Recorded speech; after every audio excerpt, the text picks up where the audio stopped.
Welcome to This Week in Hearing. Hello, I'm Bob Traynor, your host for this session, where we're going to discuss some educational issues in audiology. And my guest today is Rob Koch, founder and CEO of AHEAD Simulations out of Toronto, Canada. Thanks for being with us today, Rob, and we very much appreciate your time, energy, and effort that goes into this type of a session. Very happy to be here. So, um, I we've worked together before here at This Week in Hearing on the Carl Project and some other kinds of discussions. But my guess is that was 2, 3 years ago, and I'm not sure that anybody remembers that one too well. So, how about if we start at the beginning and look at uh, your background and why you founded AHEAD Simulations. Definitely. So I have a more of a technical background. So I came up as an electrical engineer, and early on in my education, I was lucky enough to get connected to the audiology faculty at Western University in London, Ontario, Canada, just down the road from us. And from an engineering technical perspective, the way that sound and hearing works was absolutely fascinating. So I sort of doubled down into that discipline, and I ended up taking on a project which was incorporating more simulation into audiology. And so at the time, still students were poking and prodding each other's ears, learning how to do various procedures. And down across the street at Western, nursing and med schools had all these big fancy simulation centers and products. And so I was really tasked to be able to develop something like that for audiology. Good results, good feedback at the very beginning, and we ended up both validating it and having some meaningful research that's published right now on the benefits of simulation in audiology. And we found that the results of people implementing simulation was very incredible to see as well. So back in 2018, we incorporated head simulations and we introduced Carl, the mannequin for training within audiology. And it's been really, quite an amazing handful of years because it started out simulating training for real ear measurement in particular. And as we got into the field, it was, oh, wait, we can also use this for impressions and wax removal and audiometry. And so the use cases really expanded. And then we also saw it wasn't only the educational institutions that had a need for training, but hearing aid manufacturers, the hearing clinics themselves, there was really, more of an importance for training in the field in general, whether it was at the beginning of your career or during your career. So it's been really incredible to see that evolve. And now, the next step in what we're looking at is how do we take what we've learned from training and best practices to introducing clinicians to these new concepts.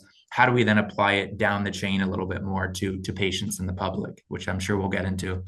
That's just how things happen. When we in audiology in particular, when we bring in people that aren't like us, that are engineering people or medical people or this or that, things seem to move forward. And I know our topic today is going to be more better education and hearing care for professionals uh, and patients, but also the general public in the kinds of things that you guys can simulate that, and I remember as a professor at Colorado State for many years, this would have been a fabulous adjunct to what we were doing in class because we had to go hustle a couple of patients or hustle a couple of other students from somewhere to come in and put up with us messing around in their ears and all those kinds of things. And now Yeah. they can do it on Carl first and and so on. Maybe you could tell us a little bit about what Carl is, who he is, how do we get to know him, and maybe a little bit about the expansion of Carl and into university programs. Yeah, yeah. So Carl is a simulated mannequin, a simulated hearing loss patient that can help simulate the majority of the clinical workflow. So think of a typical clinical workflow going from initial otoscopy, looking in the ear, potentially removing some wax, doing a hearing test, masking may be required. potentially doing an impression for a custom, and then actually fitting the hearing aid through the manufacturer's software as well as with REM as well. All of that can be done on Carl now.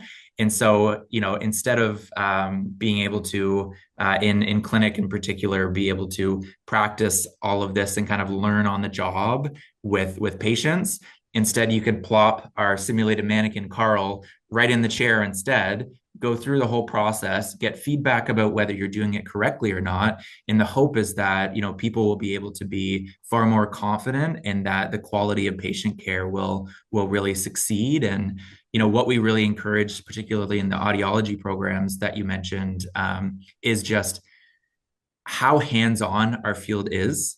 It's very person-centered. You are working directly on people. And so we shouldn't wait to give those kind of experiences until you're already, a year or two into your education or until you get to clinic.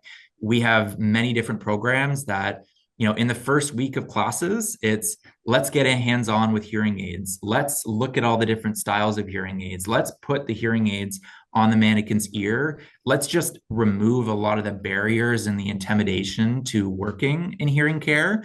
And, the results have been really fantastic. And, we see clinicians that are out there that have either recently graduated or that were training on Carl.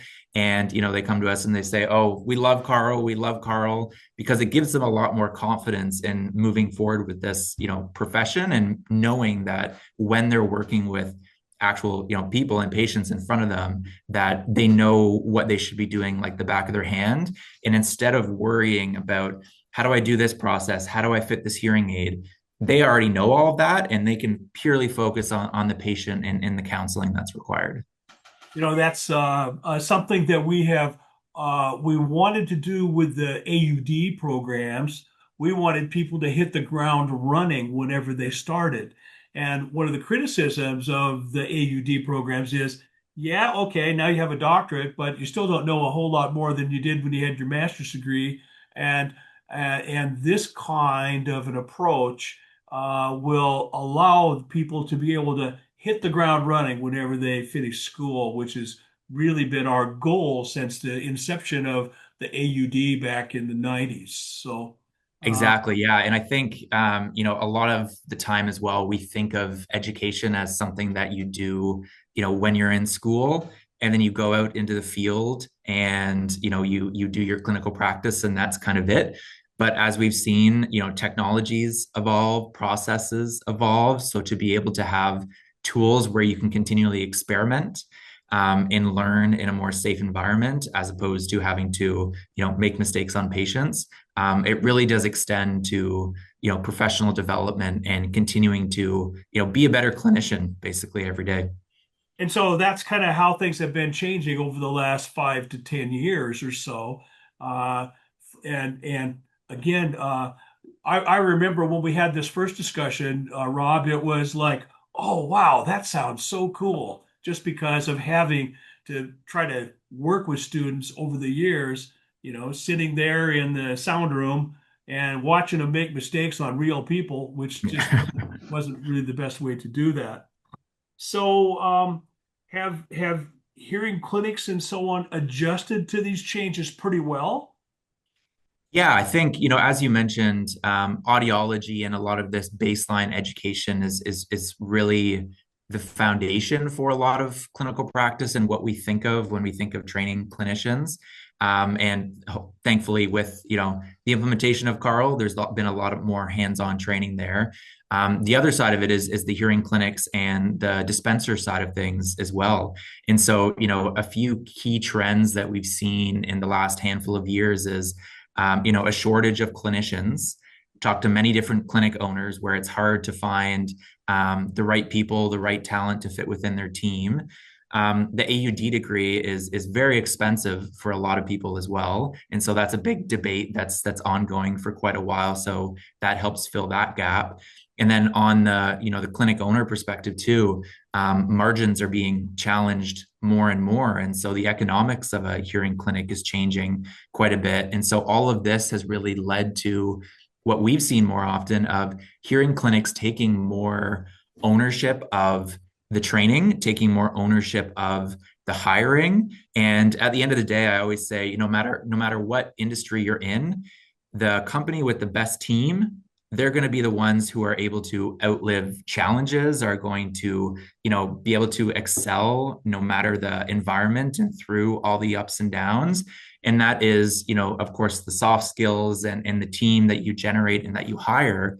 But a lot of that is, if you're able to find the right person that fits within the team and then train them yourself, and there's the tools to do so, that can be huge for practice. And so that's a big trend, more in that last handful of years, to be able to fill those gaps.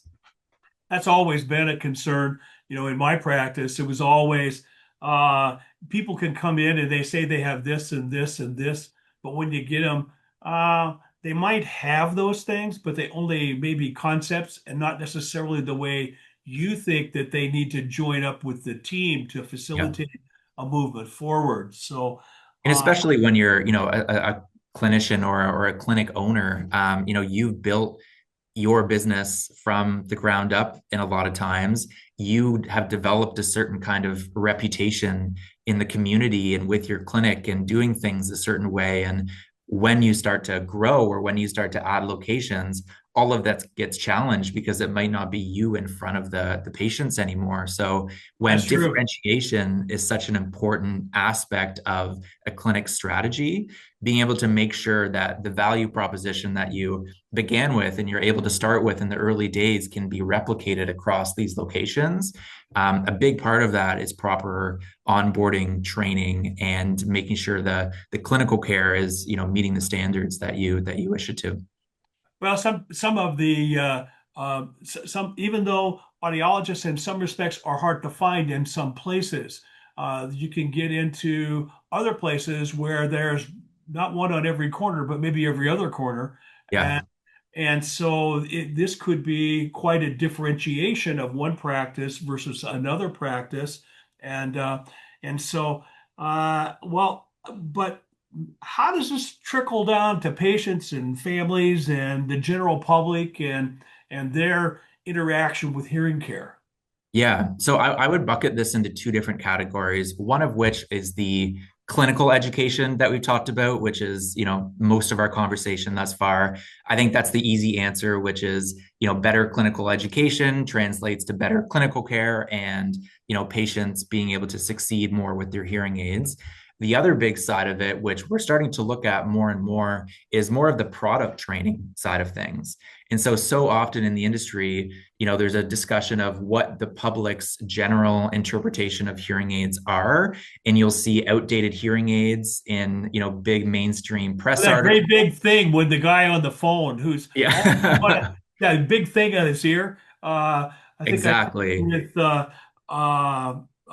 guys at Starkey, the head guy at Starkey, about that once, and he said, "Yeah, we're working on that," and so on. Yeah. This could really help with some of those perceptions for sure. And so it's that, yeah, that product training piece where, these manufacturers are creating incredible technologies year after year.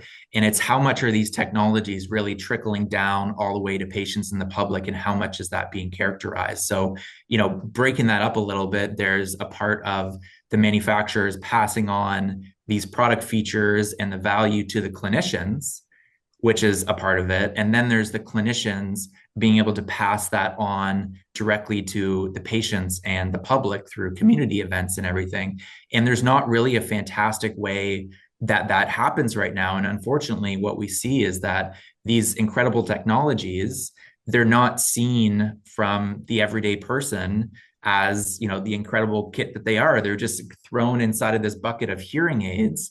And so what we've done is really try to look at what we've seen and learned from Carl in implementing best practice educational products and initiatives within the clinical education side of things. How can we then facilitate the product training side of things that can make sure these technologies get out into, the patient's awareness and the public's awareness as best as possible?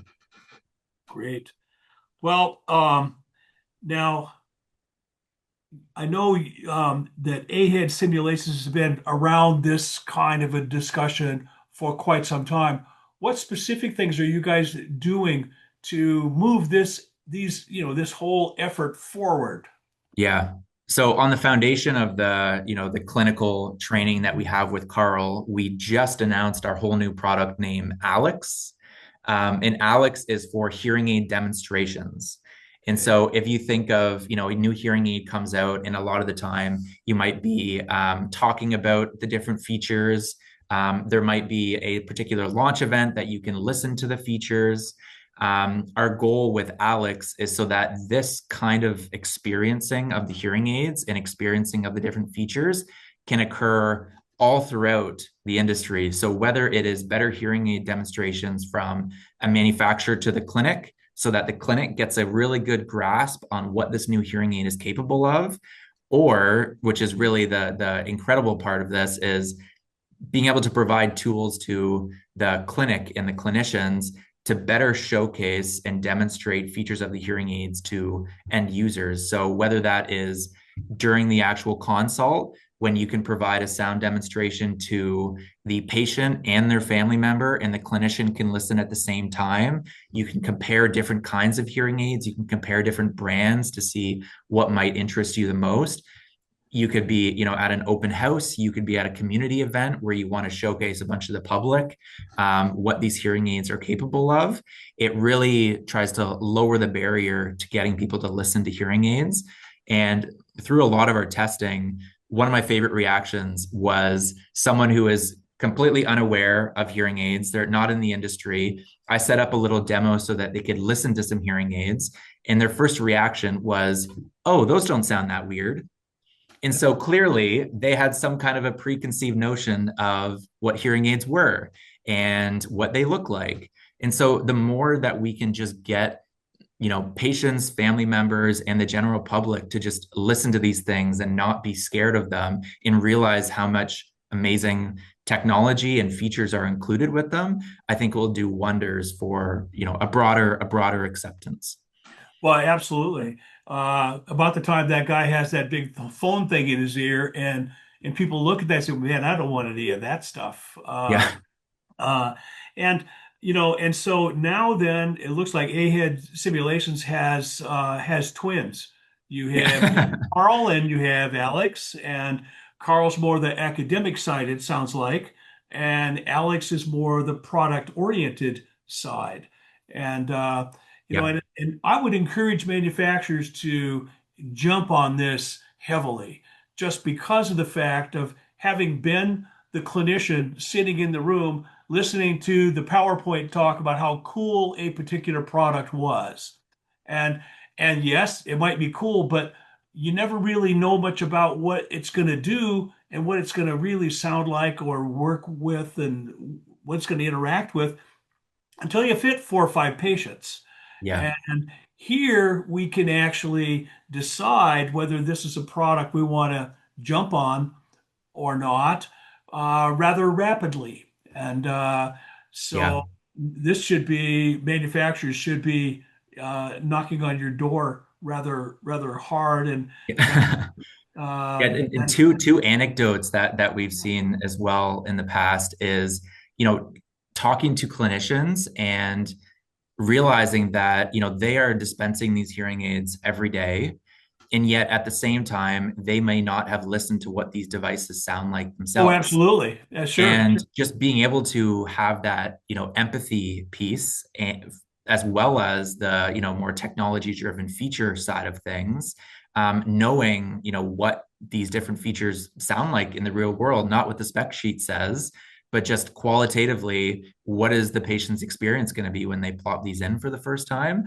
Obviously we can't simulate the physical fit and everything like that, but kind of like we do on the clinical education side, let's just get them experimenting and experiencing these hearing aids as soon as possible. And so that will, again, make it easier and easier to go to the next step and go to the next step within the patient journey.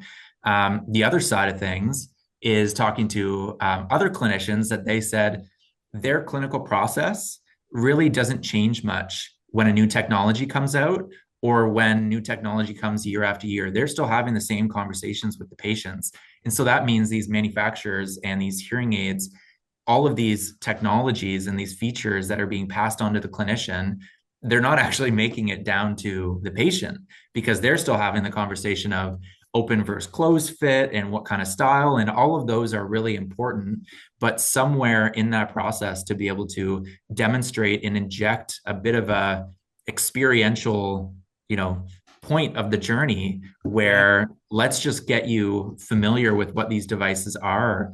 And throughout our process building this, even in the last few months when we've been trialing it quite actively in the field, I feel like I've learned more about hearing aids in the last 3 months, actually listening to all different brands and all different technologies than I have in the 5 years before that, reading online about it. So I think that really tells wonders. And I hope that this can really start a change and a conversation about how can we, reduce the barriers to just experiencing and hearing these hearing aids.